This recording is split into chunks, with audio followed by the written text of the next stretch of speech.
here in Orlando, Florida, at the Defending the American Dream Summit. Now, when you're at a place like this, you always run into and meet the most interesting people. This man, Carl Jackson, walks out to me, shows me this bumper sticker. It says, "Love guns, hate tyranny." Carl Jackson, the Carl Jackson Show here in Orlando. Nice to meet you, sir. Nice to meet you too. Appreciate you having me on. So love guns, hate tyranny. What does that mean to you? Well, I'm a Christian conservative that happens to be black. I understand history. I understand the black codes. I understand that racist Democrats didn't want blacks to have guns. So this is what this means to me. I don't want my freedom taken away. I look at it in a historical context, and I look at it now. I mean, I know people think, hey, this is kind of extreme, but the truth of the matter is blacks were actually treated this way.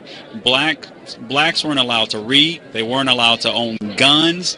And as a result of that, they stayed enslaved. I don't want to go back there. I don't want anyone else to go back there. Hence, love guns, hate tyranny.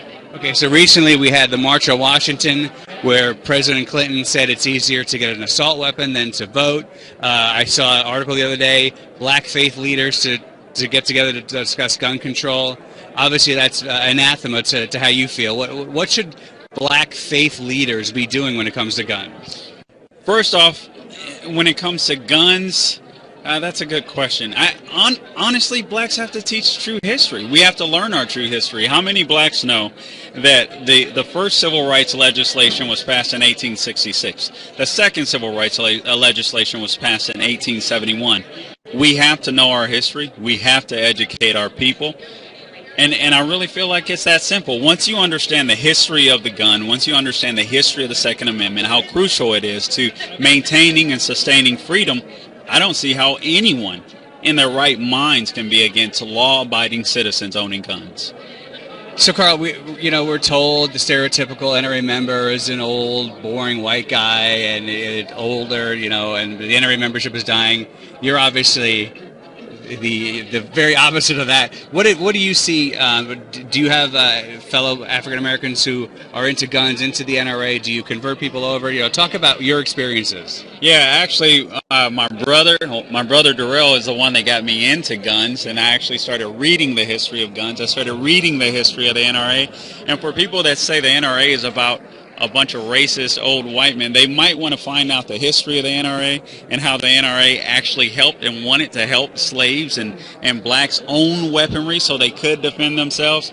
So no, you know what? It's a matter of misinformation. Unfortunately, we live in a society where no longer in our government schools can we get the correct information. You have to go out and find that correct information, and it's the reason why I'm a black conservative.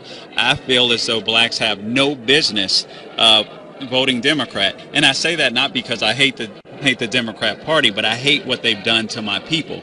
They've seriously misinformed a whole group of people, and as a result, we think guns are bad. We see criminals killing people in the streets every day, but law-abiding citizens don't have the right to defend themselves. It makes no sense whatsoever. I have a concealed weapons permit, but in order to get that permit, I had to go give these people all of my information. I had to go to the government and say, hey, I want to legally carry a gun, so check me out. Criminals don't have to do that. So it's just a ridiculous notion. I mean, guns are amoral. They have nothing to do with race. All right, hold up the bumper sticker one more time. It's Carl Jackson, the Carl Jackson Show. Love guns, hate tyranny. Carl, people want to find more about the show, find more about you. Where do they go? Go to my Facebook page, Carl Jackson Show on Facebook, and that's the best way to communicate with me. Sounds good. Glad you came up to us. Nice to meet you, Carl. Thank you. I appreciate it. Yes, I got my swagger back. Yes, I got my swagger back. Yes, I got my swagger back. Yes, I got my swagger back.